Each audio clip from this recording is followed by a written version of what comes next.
ದ್ವೇಷದ ನಡುವೆ ಅರಳಿದ ಮೊಹಮ್ಮದ್ ದೀಪಕ್ ಮತ್ತು ದೀದಿ ಎಂಬ ಸಂವಿಧಾನದ ಕಾವಲುಗಾರ್ತಿ. ನಮಸ್ಕಾರ friends, welcome back to first Kannada.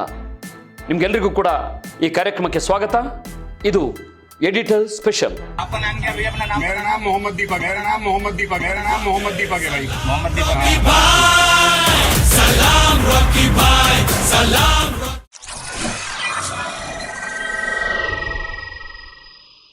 ಇವತ್ತು ನಾವು ಬದುಕುತ್ತಿರೋದು 2026ರ ಭಾರತದಲ್ಲಿ. ಸುತ್ತಲೂ ಒಮ್ಮೆ ಕಣ್ಣಾಡಿಸಿ ಏನನ್ನಿಸ್ತಿದೆ? ಒಂದು ಕಡೆ ಧರ್ಮದ ಹೆಸರಿನಲ್ಲಿ ದ್ವೇಷದ ಬೆಂಕಿ ಉರಿತಿದೆ. ಮನುಷ್ಯತ್ವ ಅನ್ನೋದು ಕೇವಲ ವಾಟ್ಸಪ್ ಸ್ಟೇಟಸ್ಗಳಿಗೆ ಸೀಮಿತವಾಗ್ತಿದೆಯಾ ಅನ್ನೋ ಭಯ ಕಾಡ್ತಿದೆ ಅಲ್ವಾ? ಆದರೆ ಗೆಳೆಯರೇ, ಎಷ್ಟೇ ಕತ್ತಲಿದ್ದರೂ ಒಂದು ಸಣ್ಣ ದೀಪ ಸಾಕು ಕತ್ತಲೆಯನ್ನ ಓಡಿಸೋಕೆ. ಕಳೆದ ತಿಂಗಳು ಅಂದರೆ ಜನವರಿ ಮತ್ತು ಫೆಬ್ರವರಿಯಲ್ಲಿ ನಡೆದ 2 ಘಟನೆಗಳು ನಮಗೆ ಇಲ್ಲ, ಭಾರತ ಇನ್ನೂ ಸತ್ತಿಲ್ಲ, ನಮ್ಮ ಸಂವಿಧಾನ ಇನ್ನೂ ಜೀವಂತವಾಗಿದೆ ಅನ್ನೋ ಭರವಸೆ ಕೊಟ್ಟಿವೆ. ಒಬ್ಬರು ಉತ್ತರಾಖಂಡದ ಸಾಮಾನ್ಯ ಜಿಮ್ ಟ್ರೈನರ್ ದೀಪಕ್ ಕುಮಾರ್, ಇನ್ನೊಬ್ಬರು ಪಶ್ಚಿಮ ಬಂಗಾಳದ ಮುಖ್ಯಮಂತ್ರಿ ಮಮತಾ ಬ್ಯಾನರ್ಜಿ. ಇವರಿಬ್ಬರು ರಸ್ತೆಯಲ್ಲಿ ಮತ್ತು ಕೋರ್ಟ್ನಲ್ಲಿ ನಿಂತು ಹೇಳಿದ ಮಾತುಗಳು ಇವತ್ತು ಇತಿಹಾಸವಾಗಿದೆ. ಬನ್ನಿ, ಇವತ್ತಿನ ಈ ಎಡಿಟರ್ ಸ್ಪೆಷಲ್ನಲ್ಲಿ ನಾವು ಬರೀ ಸುದ್ದಿಯನ್ನು ನೋಡ್ತಾ ಇಲ್ಲ, ಒಬ್ಬ ಸಾಮಾನ್ಯ ವ್ಯಕ್ತಿ ಹೇಗೆ ವಿಶ್ವ ಮಾನವನಾಗಬಲ್ಲ ಮತ್ತು ಒಬ್ಬ ನಾಯಕಿ ಹೇಗೆ ವ್ಯವಸ್ಥೆಯ ವಿರುದ್ಧವೇ ನಿಂತು ಪ್ರಜಾಪ್ರಭುತ್ವವನ್ನು ಉಳಿಸಬಲ್ಲರು ಅನ್ನೋದನ್ನ ಚರ್ಚೆ ಮಾಡೋಣ.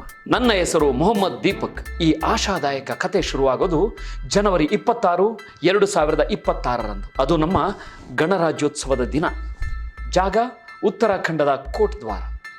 ಅಲ್ಲಿ ವಕೀಲ್ ಅಹಮದ್ ಅನ್ನೋ ಒಬ್ಬ 70 ವರ್ಷದ ವೃದ್ಧರು ಕಳೆದ 30 ವರ್ಷಗಳಿಂದ ಒಂದು ಬಟ್ಟೆ ಅಂಗಡಿ ನಡೆಸ್ತಿದ್ರು. ಪಾಪ, ಅವರಿಗೆ ಪಾರ್ಕಿನ್ಸನ್ ಕಾಯಿಲೆ ಇತ್ತು, ಕೈಕಾಲು ನಡುಗ್ತಿತ್ತು. ಅವರ ಅಂಗಡಿ ಹೆಸರು ಬಾಬಾ ಸ್ಕೂಲ್ ಡ್ರೆಸ್. ಆಗ ಅಲ್ಲಿಗೆ ನುಗ್ಗಿದ್ದು ಬಜರಂಗ ದಳದ ಅಂತ ಹೇಳಿಕೊಳ್ಳುವ ಒಂದು ಗುಂಪು. ಅವರ ಬೇಡಿಕೆ ಏನಿತ್ತು ಗೊತ್ತಾ? ನೀನು ಮುಸ್ಲಿಂ, ನೀನು ಬಾಬಾ ಅನ್ನೋ ಹೆಸರನ್ನ ನಿನ್ನ ಅಂಗಡಿಗೆ ಇಡೋ ಹಾಗಿಲ್ಲ, ಕೂಡಲೇ ಅದನ್ನ ಕಿತ್ತು ಹಾಕು ಅಂತ ಗೂಂಡಾಗಿರಿ ಮಾಡೋಕೆ ಶುರು ಮಾಡಿದ್ರು.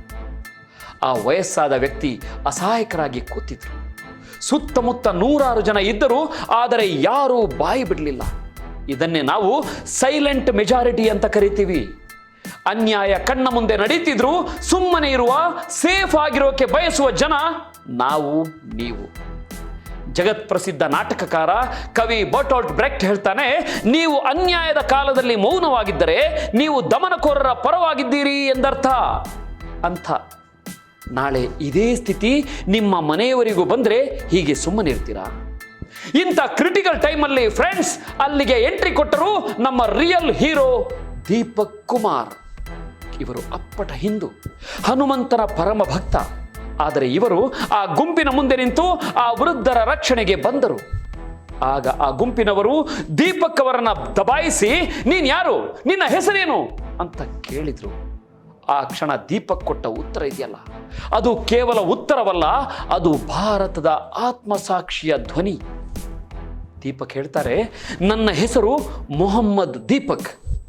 ನೋಡಿ, ಆತ ಬೇಕಿದ್ರೆ ನಾನು ಹಿಂದೂ, ಇವರನ್ನ ಬಿಟ್ಟು ಬಿಡಿ ಅಂತ ಹೇಳಬಹುದಿತ್ತು. ಆದರೆ ಮೊಹಮ್ಮದ್ ದೀಪಕ್ ಅಂತ ಹೇಳುವ ಮೂಲಕ ನಾನು ಹಿಂದೂ ಹೌದು, ಆದರೆ ಅನ್ಯಾಯಕ್ಕೆ ಒಳಗಾದವನ ಪರವಾಗಿ ನಿಲ್ಲುವಾಗ ನಾನು ಮುಸ್ಲಿಂ ಕೂಡ ಹೌದು ಅನ್ನೋ ಮೆಸೇಜ್ ಕೊಟ್ಟರು. ಭಾರತದಲ್ಲಿ ಪ್ರತಿಯೊಬ್ಬರಿಗೂ ಸಮಾನ ಹಕ್ಕಿದೆ ಅಂತ ಅವರು ಘಂಟಾಘೋಷವಾಗಿ ಸಾರಿದರು. ಇದರ ಪರಿಣಾಮ ಏನಾಯಿತು? ದೀಪಕ್ ಅವರ ಮನೆಗೆ 30-40 ಜನರ ಗುಂಪು ನುಗ್ಗಿ ಬೆದರಿಕೆ ಹಾಕಿತ್ತು. ಅವರ ಮೇಲೆ ಪೊಲೀಸರು ಕೇಸ್ ಕೂಡ ಹಾಕಿದ್ರು. ಆದರೆ ದೀಪಕ್ ಜಗ್ಗಲಿಲ್ಲ. ಅವರು ಇನ್ಸ್ಟಾಗ್ರಾಮ್ನಲ್ಲಿ ಬರೆದ ಸಾಲುಗಳು ಎಂತಹ ಕಲ್ಲದೆಯನ್ನು ಕರಗಿಸುತ್ತೆ. ಹಿಂದೂ, ಮುಸ್ಲಿಂ, ಸಿಖ್, ಇಸಾಯಿ ಆಪಸ್ ಮೇ ಹೈ ಭಾಯಿ ಭಾಯಿ. ದೇಶಕ್ಕೆ ಪ್ರೀತಿ ಬೇಕು, ದ್ವೇಷ ಅಲ್ಲ. ಜಗತ್ತಿನಾದ್ಯಂತ ಇವರ ಈ ಕಾರ್ಯಕ್ಕೆ ಪ್ರಶಂಸೆ ವ್ಯಕ್ತವಾಗಿದೆ. ರಾಹುಲ್ ಗಾಂಧಿ ಅವರು ಇದನ್ನು ನಿಜವಾದ ಭಾರತದ ಕಲ್ಪನೆ ಅಂತ ಕರೆದರೆ, BBC ಮತ್ತು ಅಲ್ ಜಜೀರಾದಂತಹ ಅಂತಾರಾಷ್ಟ್ರೀಯ ಮಾಧ್ಯಮಗಳು ದೀಪಕ್ ಅವರನ್ನ ಕೋಮು ಸೌಹಾರ್ದತೆಯ ಹೊಸ ಸಂಕೇತ ಅಂತ ಕರೆದಿವೆ.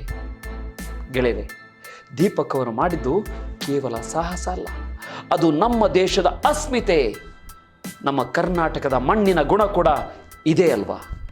ದೀಪಕ್ ಅವರ ಈ ಮೊಹಮ್ಮದ್ ದೀಪಕ್ ಅನ್ನೋ ನಿಲುವು ನಮ್ಮ ದಾರ್ಶನಿಕರ ಮಾತುಗಳನ್ನು ಹೇಗೆ ನೆನಪಿಸುತ್ತೆ ನೋಡಿ. ನಮ್ಮ ರಾಷ್ಟ್ರಕವಿ ಕುವೆಂಪು ಹೇಳಿದ್ದು ಇದನ್ನೇ ಅಲ್ವಾ?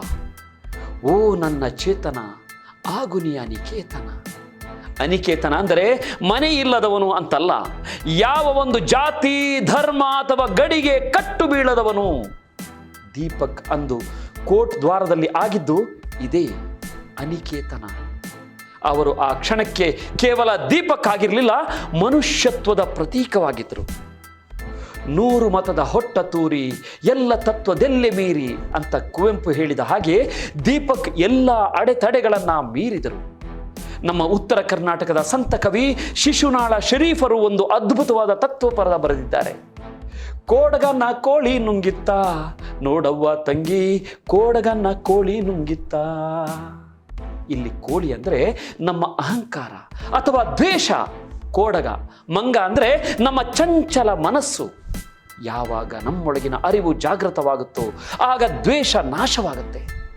ಶರೀಫರು ಹುಟ್ಟಿದ್ದು ಮುಸ್ಲಿಂ ಆಗಿ, ಗುರುವಾಗಿ ಸ್ವೀಕರಿಸಿದ್ದು ಗೋವಿಂದ ಭಟ್ಟರನ್ನ. ಅವರ ಸಮಾಧಿಯಲ್ಲಿ ಇವತ್ತಿಗೂ ಹಿಂದೂ ಮುಸ್ಲಿಂ ಇಬ್ಬರೂ ಪೂಜೆ ಮಾಡ್ತಾರೆ. ದೀಪಕ್ ಅವರ ನಡೆ ಶರೀಫರ ಈ ಸಮನ್ವಯ ತತ್ವಕ್ಕೆ ಸಾಕ್ಷಿಯಾಗಿದೆ.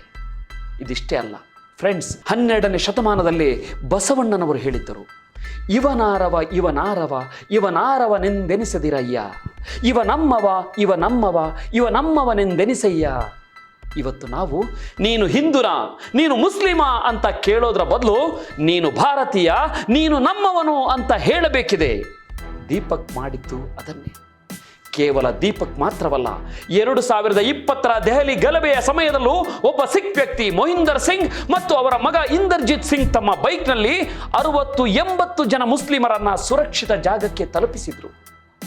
ನೈನಿತಾಲ್ನಲ್ಲಿ ಶೈಲಾ ನೇಗಿ ಅನ್ನೋ ಹಿಂದೂ ಮಹಿಳೆ ಇದೇ ರೀತಿ ಗುಂಪಿನ ವಿರುದ್ಧ ನಿಂತಿದ್ದರು. ಇವರೆಲ್ಲರೂ ಹೇಳಿಕೊಡ್ತಿರೋದು ಒಂದೇ ಪಾಠ: ದ್ವೇಷಕ್ಕೆ ಆಯಸ್ಸು ಕಮ್ಮಿ, ಆದರೆ ಪ್ರೀತಿ ಶಾಶ್ವತ. ಪ್ರಜಾಪ್ರಭುತ್ವದ ಮೇಲಿನ ದಾಳಿ, ಮಮತಾ ಬ್ಯಾನರ್ಜಿ ಅವರ ಸಿಂಹ ಗರ್ಜನೆ.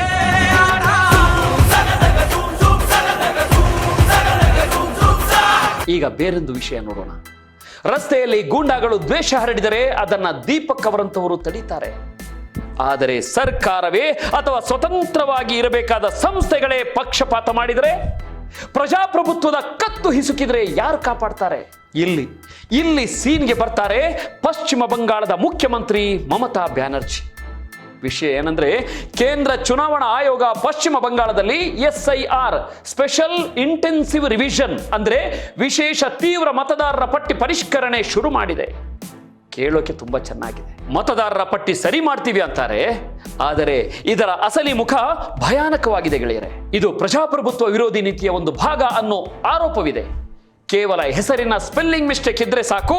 ಉದಾಹರಣೆಗೆ ರಾಯ್ ಅಥವಾ ರೇ, ನಿಮ್ಮ ಹೆಸರನ್ನ ವೋಟರ್ ಲಿಸ್ಟ್ ಇಂದ ಡಿಲೀಟ್ ಮಾಡಲಾಗ್ತಿದೆ. ಬಂಗಾಳದಲ್ಲಿ ಬರೋಬ್ಬರಿ 1,36,00,000 ಜನರ ಹೆಸರಿನಲ್ಲಿ ಇಂತಹ ಸಣ್ಣ ಪುಟ್ಟ ತಪ್ಪುಗಳಿವೆ ಅಂತ ಲಿಸ್ಟ್ ಮಾಡಿದ್ದಾರೆ. ಇದು ಅಸ್ಸಾಂನ NRC ತರಹನೇ ಇದೆ. ಬಡವರು, ಅಲ್ಪಸಂಖ್ಯಾತರು ಮತ್ತು ಹಳ್ಳಿ ಜನರನ್ನ ಟಾರ್ಗೆಟ್ ಮಾಡಿ ಅವರ ವೋಟ್ ಹಾಕುವ ಹಕ್ಕನ್ನೇ ಕಸಿದುಕೊಳ್ಳುವ ಹುನ್ನಾರ ಇದು. ಈಗಾಗಲೇ 58 ಲಕ್ಷ ಜನರ ಹೆಸರನ್ನ ಡಿಲೀಟ್ ಮಾಡಲಾಗಿದೆ ಅಂತ ಮಮತಾ ದೀದಿ ಕೋರ್ಟ್ನಲ್ಲಿ ಹೇಳಿದ್ದಾರೆ. ಚುನಾವಣಾ ಆಯೋಗ ಈಗ ಅಫಿಷಿಯಲ್ ಆರ್ಡರ್ ಅಂದ್ರೆ ರಿಟರ್ನ್ ಆರ್ಡರ್ಸ್ ಮಾಡೋದನ್ನ ಬಿಟ್ಟು ವಾಟ್ಸಪ್ ಗ್ರೂಪ್ಗಳಲ್ಲಿ ಅಧಿಕಾರಿಗಳಿಗೆ ಆರ್ಡರ್ ಮಾಡ್ತಿದೆ ಅಂತೆ. ಇವನ ಹೆಸರು ತೆಗೀರಿ, ಅವನ ಹೆಸರು ಸೇರಿಸಿ ಅಂತ. ಏನ್ರಿ ಇದು ಅವ್ಯವಸ್ಥೆ? ಒಂದು ಸಾಂವಿಧಾನಿಕ ಸಂಸ್ಥೆ ಹೀಗೆ ವರ್ತಿಸೋದು ಎಷ್ಟು ಸರಿ? ಇದರ ವಿರುದ್ಧ ಪಶ್ಚಿಮ ಬಂಗಾಳದ ಮುಖ್ಯಮಂತ್ರಿ ಮಮತಾ ಬ್ಯಾನರ್ಜಿ ಸುಮ್ಮನೆ ಕೂರ್ಲಿಲ್ಲ. ಅವರು ತಮ್ಮ ವಕೀಲರನ್ನ ಕಳಿಸಲಿಲ್ಲ.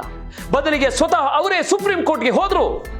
ಫೆಬ್ರವರಿ 4, 2026ರಂದು ಸುಪ್ರೀಂ ಕೋರ್ಟ್ನಲ್ಲಿ ಅವರು ಹೇಳಿದ ಮಾತುಗಳು ಪ್ರತಿಯೊಬ್ಬ ಭಾರತೀಯನನ್ನು ಎಚ್ಚರಿಸಬೇಕು. ಅವರು ಕೋರ್ಟ್ ಮುಂದೆ ಕೈ ಮುಗಿದು ಹೇಳಿದ್ದು, ನಾನು ಇಲ್ಲಿ ಮುಖ್ಯಮಂತ್ರಿಯಾಗಿ ಬಂದಿಲ್ಲ, ನಾನು ಒಬ್ಬ ಸಾಮಾನ್ಯ ಪ್ರಜೆ, ನನ್ನ ಜನರ ಹಕ್ಕುಗಳಿಗಾಗಿ ದುಡಿಯುತ್ತಿರುವ ಒಬ್ಬ ಜೀತದಾಳು ಅಂದ್ರೆ ಬಾಂಡೆಡ್ ಲೇಬರರ್ ಆಗಿ ಬಂದಿದ್ದೇನೆ. ದಯವಿಟ್ಟು ಪ್ರಜಾಪ್ರಭುತ್ವವನ್ನು ಉಳಿಸಿ.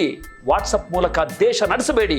ಜೀವಂತವಾಗಿರುವ ಜನರನ್ನ ಸತ್ತವರು ಅಂದ್ರೆ ಡೆಡ್ ಪೀಪಲ್ ಅಂತ ಘೋಷಿಸಿ ಪಟ್ಟಿಯಿಂದ ತೆಗೆಯಲಾಗ್ತಿದೆ ಅಂತ ಅವರು ಧೈರ್ಯದಿಂದ ಹೇಳಿದ್ರು ಸುಪ್ರೀಂ ಕೋರ್ಟ್ನಲ್ಲಿ. ಅದನ್ನು ಕೇಳಿ ಸುಪ್ರೀಂ ಕೋರ್ಟ್ ಕೂಡ ದಂಗಾಯಿತು. ಮುಖ್ಯ ನ್ಯಾಯಮೂರ್ತಿ ಸೂರ್ಯಕಾಂತ್ ಅವರು, ನಿಮ್ಮ ಕಾಳಜಿ ಸರಿಯಾಗಿದೆ, ಸಣ್ಣ ಪುಟ್ಟ ತಪ್ಪುಗಳಿಗೆ ಯಾರ ಓಟು ಹೋಗಬಾರದು ಅಂತ ಚುನಾವಣಾ ಆಯೋಗಕ್ಕೆ ಖಡಕ್ ಎಚ್ಚರಿಕೆ ನೀಡಿದರು. ಇಲ್ಲಿ ನಾವು ಗಮನಿಸಬೇಕಾದದ್ದು ಮಮತಾ ಬ್ಯಾನರ್ಜಿ ಅವರ ರಾಜಕೀಯವನ್ನಲ್ಲ, ಅವರ ಕರೇಜ್ ಅಂದ್ರೆ ಧೈರ್ಯ ಮತ್ತು ಕಮಿಟ್ಮೆಂಟ್ ಅಂದ್ರೆ ಬದ್ಧತೆ. ಕೇಂದ್ರ ಸರ್ಕಾರದ ಏಜೆನ್ಸಿಗಳು ಮತ್ತು ಚುನಾವಣಾ ಆಯೋಗದಂತಹ ಸಂಸ್ಥೆಗಳು ಏಕಪಕ್ಷೀಯವಾಗಿ ವರ್ತಿಸುತ್ತಿರುವಾಗ ಒಬ್ಬ ಮಹಿಳೆ ಏಕಾಂಗಿಯಾಗಿ ಸುಪ್ರೀಂ ಕೋರ್ಟ್ ಮೆಟ್ಟಿಲೇರಿ ಇದು ಅನ್ಯಾಯ ಅಂತ ಕೂಗಿ ಹೇಳೋದು ಇದೆಯಲ್ಲ, ಅದಕ್ಕೆ ನಿಜವಾದ ಎದೆಗಾರಿಕೆ ಬೇಕು. ಸ್ನೇಹಿತರೆ, ಕೊನೆಯದಾಗಿ ನಾನು ಹೇಳೋದಿಷ್ಟೇ. ಕೋರ್ಟ್ ದ್ವಾರದಲ್ಲಿ ದೀಪಕ್ ಕುಮಾರ್ ಮತ್ತು ದೆಹಲಿಯಲ್ಲಿ ಮಮತಾ ಬ್ಯಾನರ್ಜಿ ಇವರಿಬ್ರು ಮಾಡಿದ್ದು ಒಂದೇ ಕೆಲಸ, ಸಂವಿಧಾನದ ರಕ್ಷಣೆ. ದೀಪಕ್ ಬೀದಿಯಲ್ಲಿ ಧರ್ಮದ ಹೆಸರಿನಲ್ಲಿ ನಡೆಯುವ ದೌರ್ಜನ್ಯವನ್ನು ತಡೆದರೆ, ಮಮತಾ ಬ್ಯಾನರ್ಜಿ ಆಫೀಸುಗಳಲ್ಲಿ ಪೆನ್ನು ಪೇಪರ್ ಮೂಲಕ ನಡೆಯುವ ದೌರ್ಜನ್ಯವನ್ನು ಅಂದರೆ ಬ್ಯೂರೋಕ್ರಾಟಿಕ್ ವೈಲೆನ್ಸ್ ಅನ್ನ ತಡೆದರು. ಇವತ್ತು ಚುನಾವಣಾ ಆಯೋಗವಾಗಲಿ ಇತರ ಸಂಸ್ಥೆಗಳಾಗಲಿ ಆಡಳಿತ ಪಕ್ಷದ ಪರವಾಗಿ ಕೆಲಸ ಮಾಡ್ತಿವೆ, ಪಕ್ಷಪಾತ ಮಾಡುತ್ತಿವೆ ಅನ್ನೋದು ಜಗಜ್ಜಾಹೀರಾಗಿದೆ. ಇಂಥ ಟೈಮ್ನಲ್ಲಿ ನಾವು ಯುವಕರು ಸುಮ್ಮನೆ ಇನ್ಸ್ಟಾಗ್ರಾಮ್ನಲ್ಲಿ ರೀಲ್ಸ್ ನೋಡಿಕೊಂಡು ಕೂರಲು ಸಾಧ್ಯವಿಲ್ಲ. ನಮ್ಮ ಸುತ್ತಮುತ್ತ ಯಾರಾದರೂ ಅನ್ಯಾಯಕ್ಕೆ ಒಳಗಾದಾಗ ದೀಪಕ್ ತರಹ ಧ್ವನಿ ಎತ್ತಬೇಕು. ನಮ್ಮ ಹಕ್ಕುಗಳನ್ನು ಯಾರಾದರೂ ಕಸಿದುಕೊಳ್ಳಲು ಬಂದರೆ ಮಮತಾ ತರಹ ಪ್ರಶ್ನೆ ಮಾಡಬೇಕು. ನಮ್ಮ ದಾರ್ಶನಿಕರಾದ ಕುವೆಂಪು, ಬಸವಣ್ಣ, ಶರೀಫರ ತತ್ವಗಳನ್ನು ಬರೀ ಪುಸ್ತಕದಲ್ಲಿ ಇಡದೆ ಬದುಕಿನಲ್ಲಿ ಅಳವಡಿಸಿಕೊಳ್ಬೇಕು. ನೆನಪಿರಲಿ, ಅನ್ಯಾಯವನ್ನು ಸಹಿಸದಿರುವುದೇ ನಿಜವಾದ ದೇಶ ಪ್ರೇಮ. Injustice anywhere is a threat to justice everywhere. ನಮ್ಮ ಕವಿಗಳು ಕಂಡ ಕನಸಿನ ಭಾರತ, ದ್ವೇಷ ಮುಕ್ತ ಭಾರತ ಆಗಬೇಕು ಅಂದ್ರೆ ನಾವೆಲ್ಲರೂ ಮೊಹಮ್ಮದ್ ದೀಪಕ್ ಆಗಬೇಕು, ನಾವೆಲ್ಲರೂ ಸಂವಿಧಾನದ ಕಾವಲುಗಾರರಾಗಬೇಕು. ಈ ವಿಡಿಯೋ ನಿಮಗೆ ಇಷ್ಟ ಆಗಿದ್ರೆ ದಯವಿಟ್ಟು ಶೇರ್ ಮಾಡಿ. ಇದು ಬರೀ ವಿಡಿಯೋ ಅಲ್ಲ, ಇದು ಒಂದು ಚಳುವಳಿ. ಜೈ ಹಿಂದ್, ಜೈ ಕರ್ನಾಟಕ, ಜೈ ಸಂವಿಧಾನ. ನೋಡ್ತಾ ಇರಿ ಫಸ್ಟ್ ಕನ್ನಡ. ಆಗೋದೆಲ್ಲ ಒಳ್ಳೆಯದಕ್ಕೆ. ನಮಸ್ಕಾರ. आपका नाम क्या भैया? अपना नाम? मेरा नाम मोहम्मद दीपक। मेरा नाम मोहम्मद दीपक। मेरा नाम मोहम्मद दीपक है भाई। मोहम्मद दीपक। सलाम रॉकी भाई, सलाम।